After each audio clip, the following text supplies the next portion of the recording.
like my research now, when I finish, hopefully I'm going to be attending conferences, you're going to be presenting.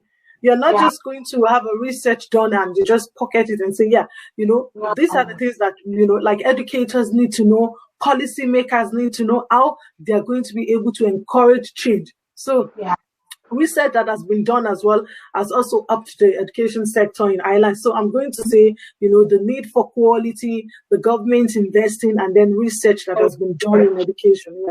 Yeah. Okay. So this is opposite of that, both. What challenges have you encountered personally? And we kind of touched on this at the beginning anyway, And do you think that those challenges are just something that is personal to you or to all educators in Ireland? Well, personally, I'm going to say, okay, let me start from a broader aspect. So I would say, like, the challenges will be when you initially finish your teacher's training to getting a job. Because you're new, they always call them newbies. So you're newbies or you're new ladies in the field. And, like there's something we call experience. So the only experience you have, maybe when you attend like teachers training education, is like the work experience or the teaching practice that you have done. And, for these people to take you, it would be like, oh, yeah, you're new. They don't know what you have. Yeah. So I found that, So when I finished, like when I did my grad dip in 2016, I finished in 2017. It was so hard. I think I didn't get my job until 2018.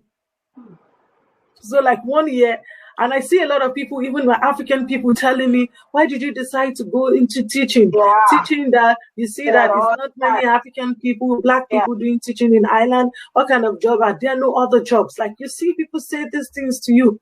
But just like what I said, you look at the passion and say, well, that's their own. It's not your own. Yeah. It's what you like to do. Want to do. Yeah, it's just what you want to do. You just have to keep going. And look at it now. I know that I'm not there yet, but I know that I'm going to get there. So when I first started 2017, a whole year, at the point I even wanted to give up, I applied for to work in early childhood, like maybe, I'm going to go and work in the creche or work in the preschool, pending when I get a teaching job. Even haven't had a teaching qualification. But, I stayed true. I was like, I really want to teach because the things that I've learned in college that I have for like 5 years, I need to impact this on others. It's not just, and when you look at it, it's not just you saying you have something to yourself, you want to keep it to yourself. I know I can't share everything that I know at once with people, but at least, the little that I can share, let them go out there and impart it on others as well. So, the challenges will be with everyone across the board with getting a job when you're newly qualified. You're going to look at it. You're going to lots of applications. You won't be tired. Lots of applications. You could even end up sending like 50 applications. I've seen a lot of like primary school teachers. Some would even say they applied 100, only 2 or 3 get back to them, call them for interview. They didn't even end up getting the job. But you just have to keep going. Like I said, from 2017 to 2018, I didn't get the job, but I was persistent. I was like, I really want to work. And then I've been in the same job, the same place. I've been in the same job from 2018 up to now. Oh, wow. So I'm still in the same job, teaching level 5 and 6 in early childhood. So it's just a gradual process, but just not giving up. The challenges are across the board. And then another challenge is, like I said, not many African, not many Black teachers here in Ireland. And for somebody like you that you now decide and say, it's not a job that people of your community do. How come you now decide this is something that you want to do? You're going to face challenges. I've seen oftentimes, like some of the students would even say, oh, they can't even understand what I'm saying, because of the accent and all that. But then, as time goes on, because you will look at it, the language barrier is there. Let's be sincere with ourselves. The language barrier is there. For somebody coming from an African background, Nigerian to be precise, I'm not going to speak the way they speak. I don't have the same tonation, but slowly and surely we're getting there. But, so it's just, there are things that you face, like I've encountered a lot of challenges personally, like in terms of applying for jobs, lots of rejections. You'll be like, oh, is this what you really want to do? But you just have to keep going. Yeah. And Same then here. you keep going, and before you know it, you know that like the PhD now, I'm hopefully by the grace of God that when I finish, I would be able to get to that stage that I want to get to. Yeah. Yeah. So there are So challenges, but I'm not going to let it stop me anyway. I'm going to keep going and keep firing. yeah, I mean, there are challenges everywhere. I just told you when I came to the United States, I had to start doing certificate courses, even when I already had a bachelor's degree, even when the teacher who was my head teacher did not have a bachelor's degree. She just had her experience in early childhood education. She had certificates and diploma, but she did not have a bachelor's degree. And yet, she got to be the head teacher because my bachelor's degree from Nigeria was not trusted to do what it's supposed to do. I imagine. So yeah, the thing is not focusing on the challenges. The thing is moving away from the challenges, looking ahead and focusing on your dream. That's the thing. Exactly. Yeah, You're right. It's just yeah. your dream, and you need to also understand that it is your dream, like you said. It's not our dream. It's not No, us dream. It's not their no, dream. It's not we dream. It is no. your dream. And if it's your dream, you have to follow I through your dream. have to The work dreams, on it. if you have a dream, it's going to come with lots of challenges. Rome Yeah, wasn't built in a day. You're not no, going to get there in a day. It's like you're climbing a mountain. You're going to go down, and then you just have to keep up, keep pushing before you will definitely get there. yeah. Okay. So teacher hiring, retention, and turnovers. For instance, here talking about the early childhood education, when they, and I've already spoken about my process. For instance, before I was even hired, I had to do classes in child development and all of that. Then you have to do background check. They want to know, do you have a criminal record or not? And then you have to do health check. They want to check your if you can see, if you can hear. They check the tuberculosis because they don't want you spreading diseases to the children. So that's kind of like a summary of the hiring process here for early childhood education for the in the United States. So how is it and again, I did talk about turnovers. They are very, very high turnovers. Teachers don't last at the early childhood level because they don't get benefits. They're not well paid. And for some reason, they are not treated as other staff in other establishments are. So when you don't feel fulfilled, you don't feel like they're treating you right, you're getting all kinds of things from left to right. Parents, I had it, man, Florence. I had worked. I had worked at a daycare, and that was in the city. It was in Baltimore City, and parents came in sometimes to fight teachers. So the work environment was bad at that job. So teachers, and again, another thing is that when when you have a lot of early childhood education in the same neighborhood, teachers are going to move from one to the next. And they are Exactly. searching, yeah, they are searching for more pay. They are searching for more work satisfaction. They are searching to be treated better. Even if, because they're like, even if I'm not earning enough money, let me be treated better than I was treated at my last job. So they are searching, they are moving from place to place like that. So they are very high turnovers. And it's bad. High turnovers are bad because children need consistency. They They don't do. need, oh my goodness, they don't need one teacher yesterday and then they come to school today is another new teacher. That's not good psychologically for the child. But these are problems that we have in early childhood education in the United States. So tell me about Ireland. Tell me about your hiring process. How are your teachers retained? And how is the turn? I already know kind of No. about your turnovers. Yeah. Let's even start from early childhood. Okay, so like I told you earlier, the graduates that finished this year, 30% of them said they are not even going to work in early childhood Yeah. because of the pay.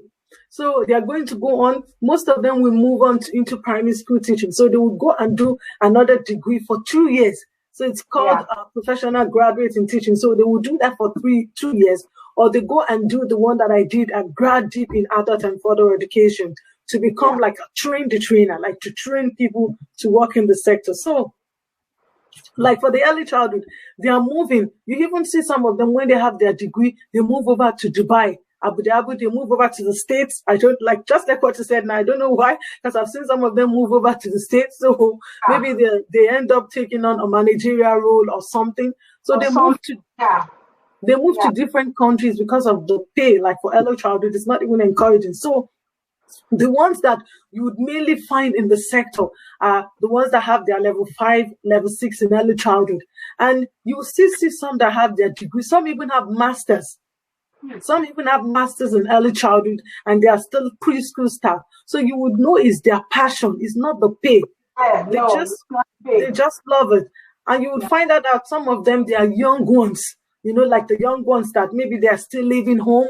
They're like in their 20s, you know, so they don't have like that responsibility of paying for the bills, you know, like mortgage and other things.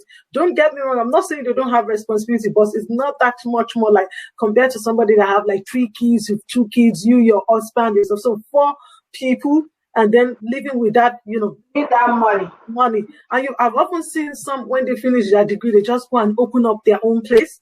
They just go and open up their own setting. So, like for primary school as well, you know, like it's just, like if you have a teacher that has a job, you're not going to take the job from the teacher. And then the new ones will end up, you know, looking for opportunities to be primary school teachers. And they have to keep applying and applying. And most of the times, the contracts that are out here now, like for primary school teachers, they are fixed term contract. So you start maybe September and you finish in May, you won't be paid. So from that May, you're only paid for when you're working with them. So let's say your contract is from September to May. So you won't be paid June, July, August, till end of September again when you go back to work. And when you go back to work in September, you don't just get paid straight away. You are going to get paid in October.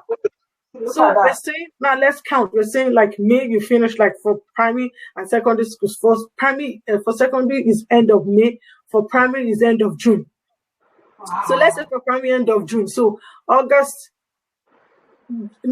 July, August, September. So for 3 months now, you're going to live off like the social welfare. You have to go and be signing off, you know, to get money to that you'll be able to survive through the summer before you get back to work in September. So the jobs are not like, the positions are already filled up, and the few positions that are out there, you have to be the one to be fighting for it, like for primary and secondary. So most of all these jobs, they are being advertised by, here in Ireland, we have the ETBs. So the ETBs are the government, they are in charge. So the government will source the ETB to look out for staffs. So the jobs are being advertised on their websites. So if you're looking for a job, you have to go to all these websites, you have to apply. So it's not sending in a CV. Like if you want to, like for early childhood now, you apply with your CV. So for early childhood, if you're applying for early childhood, you apply with your CV and then a letter looking for a job. For primary, secondary, third levels, you have to go online, you have to fill an application form. So application form with your name, your phone number, and they ask you questions. Tell us how you've worked as a member of a team in the past, you know, all those kind of questions. So you go to their website and you submit. And if you meet criteria, like they might call like 20 people for one position or 2 positions. I'm talking about primary, secondary, and third level. So you have to be one to fight for it. But in early childhood, you see, after some time, like if somebody is pregnant, maybe if they have their baby, they're working full time. They come back and end up work part time. They'll just be doing 3 days because they know that at least 3 days they are paying 100 or they are paying 70. So they will look at it and say, yes, if they are working part time as well, they can just, you know, claim off like for the government, they can get extra support from the government to up them. So yeah, so that's just in terms of like hiring in early childhood, just like what you said, you see them like summertime now. I've seen jobs out there in early childhood looking for preschool staff because some have left. Yeah, they're always hiring. Always. They're always Oh, hiring. But in primary school and yeah, secondary school, like in the university as well, is once off. So you yeah, see, just like what I said, maybe you could be out of college for 4 years for primary school, secondary school, university, like before you get a proper job, a proper, permanent job. So you might end up, if you're even lucky, you end up getting fixed term contract because like maybe you find out that about 50 people are applying for one position. same position. Yeah, for primary, secondary, but whereas in early childhood, it's just like people are leaving.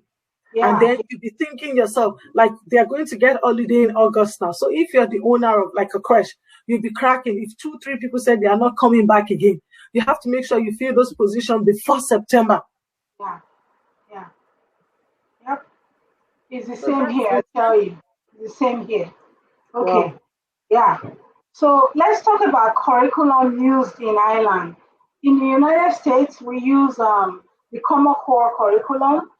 Is not, I mean, the goal of the Common Core curriculum was to make sure all states were uniform in what they're learning, and at the preschool level, at the early childhood level, we still use some of those curriculum standards, but we also have, like me, in my daycare, I have a creative curriculum, I have a Becca curriculum, so there are minor curriculum, even if we have this major national curriculum called the Common Core curriculum.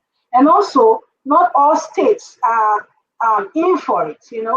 And here, like I said, states are autonomous, they make their own decisions. So some states, the last time I checked, I think there were about 41 states using the Common Core standards, but the others, they're using their own thing. So do you have a general curriculum in Ireland, just like the Common Core curriculum, or you have different, you have different curriculum that schools are using? So like in primary schools now we have the primary school curriculum. So Okay, and also in secondary school they have the curriculum. But like in early childhood, so if you want to avail like of the free preschool year, like I said, we have like the primary school, we have the Ashta. So we call it Ashta. Ashta means seed.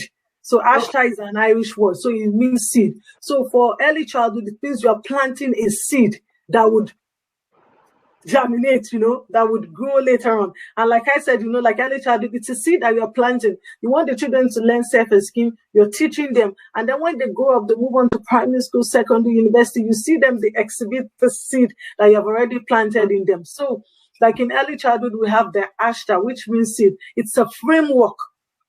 hmm, So it's a framework. It tells you like the learning goals and how you could go about this learning goals. So now let's say, for instance, parental involvement, parental engagement is one of these learning goals. And Ashta will tell you how to go about it, like have the family tree that you have in your setting, having events for parents, to come and talk about their culture, yeah, music of different culture and all that. So that's the one. And then we have like shelter, which is the quality. So shooter ensures quality in early childhood. Whereas in primary school, we have the primary school curriculum, same for the secondary school curriculum as well. And for the university, like if you're doing early childhood, so like for year one, so these are the things that you have to cover for year one. So then we have, like in university now, they have the module descriptor that they follow. So it's like we tell them, like in year one, these are the things that our student for year one needs to learn. And we have to put plan in place. How are we going to be able to go about this, that they can learn what they have to learn in year one, year two, year three, and year four before they finish their degree? so there's a framework. Yeah, Yeah. so it's a curriculum that they have to follow. Different one for primary school, for secondary school, and then the university as well. So yeah, the goals that then for early childhood is the ASHTA and the SHUTA, which ASHTA is the curriculum framework for back to 6 years in Ireland, and then SHUTA is to ensure quality in early childhood services in Ireland.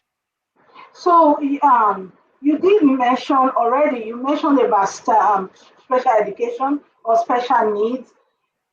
How does your framework address STEM, science, technology, engineering, and math?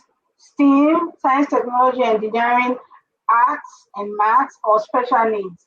How does that framework, how does that framework address these in regards to the early childhood classroom? Yeah. So, like here in Ireland, we have like STEM. We don't use the STEAM. So Oh, it's the wow. same: science, technology, engineering, and math. So it starts from early childhood. Like here in Ireland, the things we teach the children is basically through play. So they are learning through play. So like maths now, mixing of colors, they are learning mathematical concepts. So color green, color this, and then if they are playing, you can say, "Oh, I want you to bring two toys. Okay, bring two cow. Okay, you have your two cow. Now I want you to return one cow. How many is left?"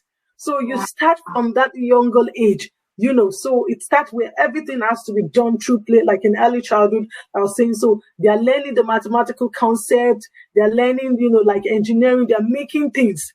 You'll be amazed by what young children can make. All you Yeah. just do is give them, you don't have to even show them any template. Just give them like a cardboard and you'll be amazed at what those children can do.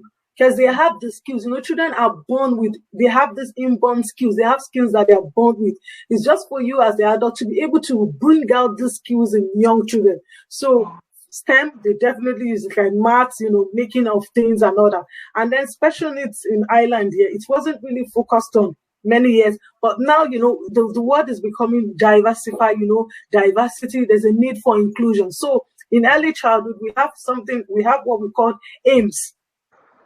So aims is for, let's say in your classroom in early childhood, if you have a child that has a special needs, let's say the child has autism, okay, so you have the right to employ an additional staff to work with that child.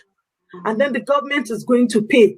So it's called the aims mode. So it's for inclusion, to include that child. Because like, for instance, if you have a child with autism, like ADHD, they are hands-on, there are things that they have to do. So they always employ. Now before it wasn't there, but now they can employ that special one person to be with the child.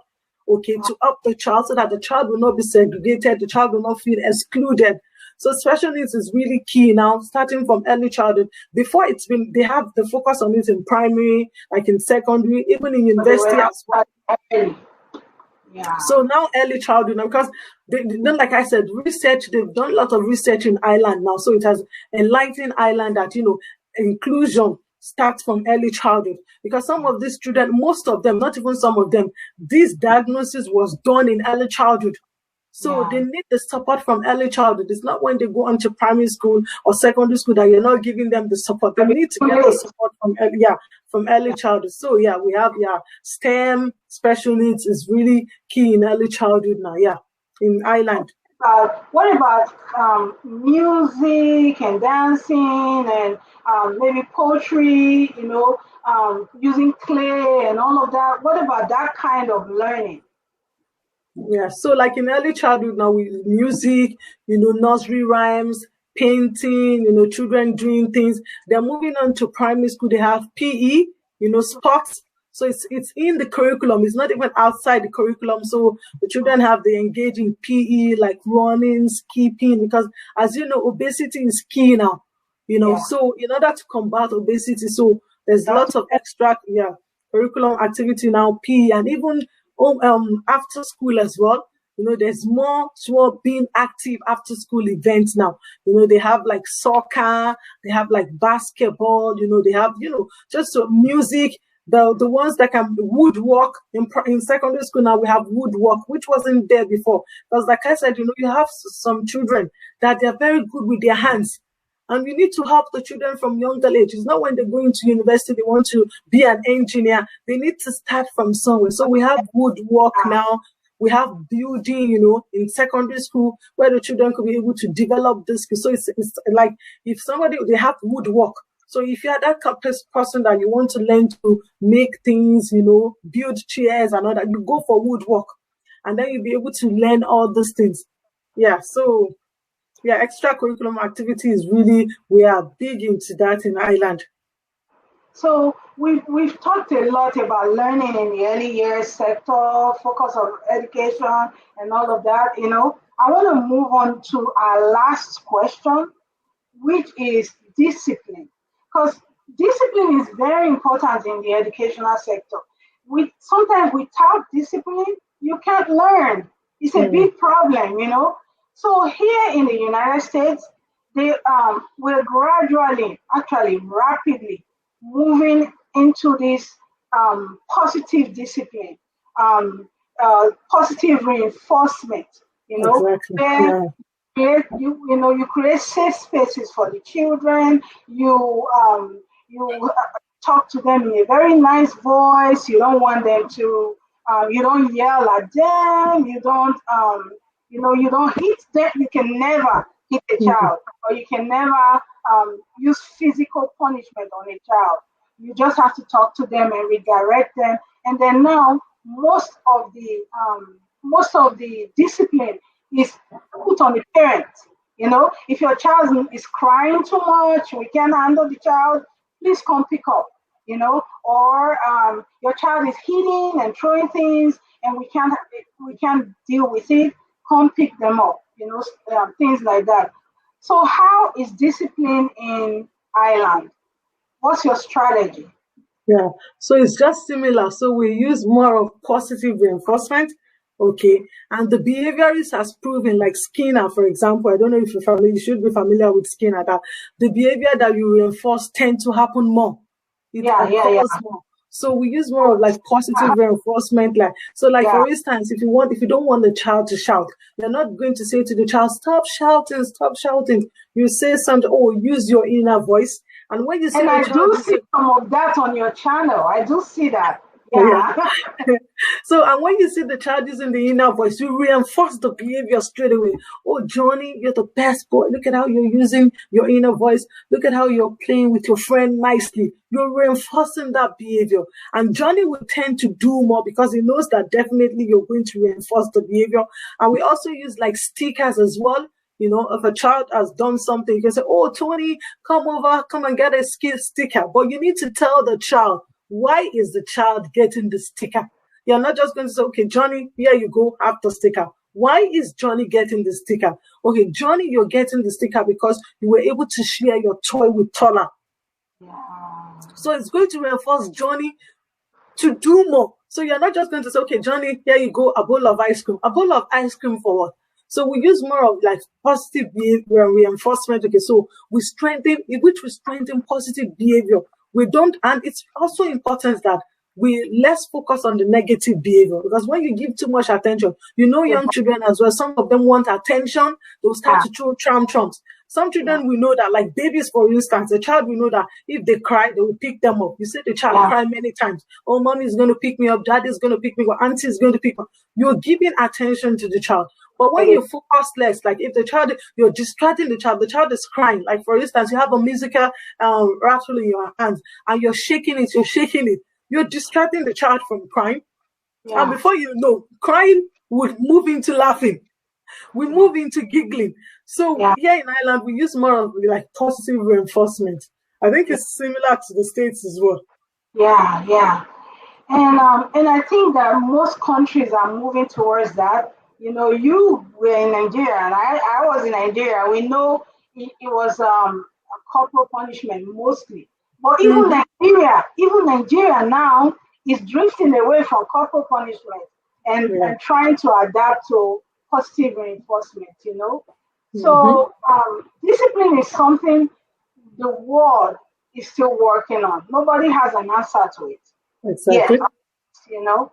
So it's something we are still researching, something we are still studying, something we are still learning about. And one discipline strategy may not work for the next child. So, you know, you have to know the child you're working with, what works for that child, and it's just a lot involved. Exactly. Just like what you said, like in terms of reinforcement, discipline, like you said, children are unique individuals. They are different. They have their strengths, they have their needs. So you're not going to say what might work for child A might not work for child B. So it's up to you to know the strategy that will work. Okay, this is working for Johnny. This might not work for Tommy. Okay, this is working for Tommy, but it's not working for Johnny. So that's really important to also know as well. So do you have as like a summary, do you have any any last remarks? Because we're done, and we've talked a lot about a lot of things. Do you have any last remarks you want to say about early years or early childhood education? Yeah, so my last remark will be, especially if you're a parent, if you're a guardian or teachers of young children watching this, or that you're going to be watching this, I just want you to know that the period from back to 6 or back to 8, irrespective, the period of early childhood is a crucial period in the Yeah, lives of those children. It's the time they are learning things that they are going to need for later on for in life. life. Okay, so Yeah, I'm going to implore you, whether you're the parent, you're the guardian, to really, avail of early childhood for your child. You might be one of those watching, thinking, or you're having a second thought. Why the need for early childhood? Why do I have to enroll my child in early childhood? There's lots of benefits because it's the time that the children will be learning skills that they will need for later on in life. Like if you're that person, you're that parent that you want to teach your child social skills, or you want your children to learn social skills, then you need to do your feasibility study, put them into an early childhood setting that they'll be able to learn these skills rather that they're going to need for later on in life. Yeah, so that's it. And thank you mm, so much, Dr. Brenda, for having me here. I really yeah. enjoy being on your channel. And I appreciate you for coming. We're This is not the end. We're in the same field. We're always gonna be doing things together. I learned a lot about Ireland today.